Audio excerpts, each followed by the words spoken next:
চট্টগ্রামের আকনি বিরিয়ানিটা ঘরেই রান্না করে নিলাম। মুসলমান ব্যবসায়ী ও আরব বণিকরা চট্টগ্রামে আসার সময় এই ধরনের খাবার ও রান্নার পদ্ধতিটা এনেছিলেন। আরব রান্নায় ছিল মাংসের স্টকে ভাত রান্নার একটা পদ্ধতি। চট্টগ্রাম বন্দর বহু বছর ধরে আন্তর্জাতিক বাণিজ্যের কেন্দ্র। আরব ব্যবসায়ীরা নিয়মিত চট্টগ্রামে আসতো। তাদের রান্নায় ছিল মাংসের ঝোল তৈরি করে চাল রান্না করার একটা পদ্ধতি। এই স্টাইলে চট্টগ্রামের স্থানীয় মানুষরা রান্না করা শুরু করে দেয়। সেখান থেকে এটা আকনি নামে পরিচিত লাভ করে। আসসালামু আলাইকুম এভরিওয়ান, চলেন আপনাদের সাথে কথা বলতে বলতে আকনি বিরিয়ানির এই রেসিপিটা শেয়ার করা যাক। প্রথমেই আমি মাংসের মধ্যে পেঁয়াজ কুচি, গরম মশলা, আদা বাটা, লবণ আর টক দইটা দিয়ে নিয়েছি।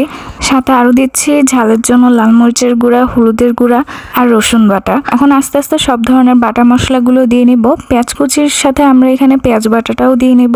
আকনি হচ্ছে হালকা মশলায় সুগন্ধি ঝোল দিয়ে রান্না করা নরম মাংসের একটা বিরিয়ানি। এটি হলো বহু বছর পুরনো চট্টগ্রামের একটা ঘরোয়া রান্না। পেঁয়াজ বাটার পাশাপাশি সাথে এখানে দিয়ে নিব বাদাম বাটা। মুঘল আমলে বিরিয়ানি পুরো বাংলায় জনপ্রিয় ছিল। এটি আসলে মুঘলদের প্লাস আরবদের রান্নার মিশ্রণে তৈরি এক স্থানীয় স্বাদ। দিয়ে নেব এখন সব গুঁড়ো মশলা। গুঁড়ো মশলার মধ্যে এখানে জিরা গুঁড়া আর গরম মশলাটা দিয়ে নেব। বিরিয়ানির জন্য গরম মশলাটা এখানে আমরা 2 চামচের মতো দিয়ে নেব। মাংস মাখাতে আমরা রান্নার তেল ব্যবহার না করে সরিষার তেলটা ব্যবহার করে নেব। শুরুতে এটা ছিল চট্টগ্রামের মূলত একটা ঘরোয়া রান্না। ধীরে ধীরে এটি বিয়ে, ঈদ এবং বিভিন্ন অনুষ্ঠানে একটা প্রধান খাবার হয়ে ওঠে। আজকে চাটগাঁয়ের এই আকনি বিরিয়ানি পুরো বাংলাদেশেই পরিচিত লাভ করেছে। মাংসগুলোকে মশলার সাথে খুব ভালো করে এখন মেখে নেওয়ার পালা। একটু সময় ধরে মশলার সাথে মাংসগুলোকে মেখে নিতে হবে। আমরা সাধারণত যে বিরিয়ানিটা রান্না করে থাকি ওটা মশলাদার আর একটা ঘন স্বাদের বিরিয়ানি হয়ে থাকে।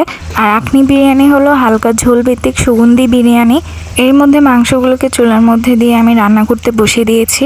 আমি আমার মতো করে ঘরোয়া সব উপকরণ ব্যবহার করে চট্টগ্রামের এই আকনি বিরিয়ানিটা রান্না করে নিচ্ছি।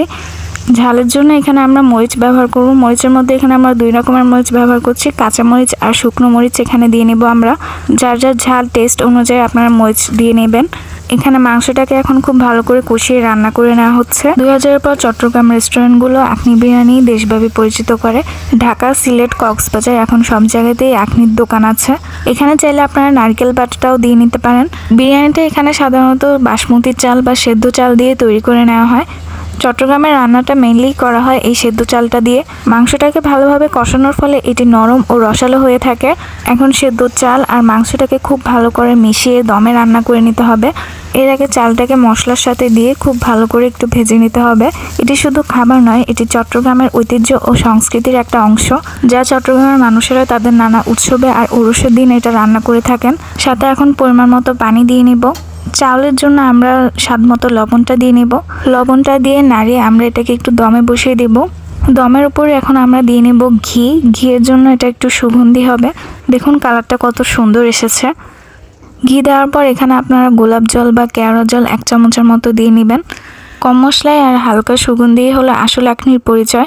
এখন এটাকে একটু নাড়িয়ে দেওয়ার পালা। বিরিয়ানির উপর সাথে অনেকখানি আমরা বেরেস্তাও দিব। আগে থেকেই তেল গরম করে পেঁয়াজ কুচি দিয়ে ব্রাউন কালার করে আমরা সুন্দর করে বেরেস্তাটা করে নিয়েছি। ফাইনালি আমাদের রেডি হয়ে গেল চাটগাঁয়ের স্পেশাল আকনি বিরিয়ানি। কে কে বাসায় রান্না করেছেন এই আকনি বিরিয়ানিটা অবশ্যই আমাকে কমেন্ট করে জানাবেন। ভিডিওটি ভালো লাগলে অবশ্যই একটা লাইক আর শেয়ার করে যাবেন। আজকের ভিডিওটি এ পর্যন্তই রাখবো। সবাই সুস্থ থাকবেন, ভালো থাকবেন। আল্লাহ হাফেজ। আসসালামু আলাইকুম সবাইকে।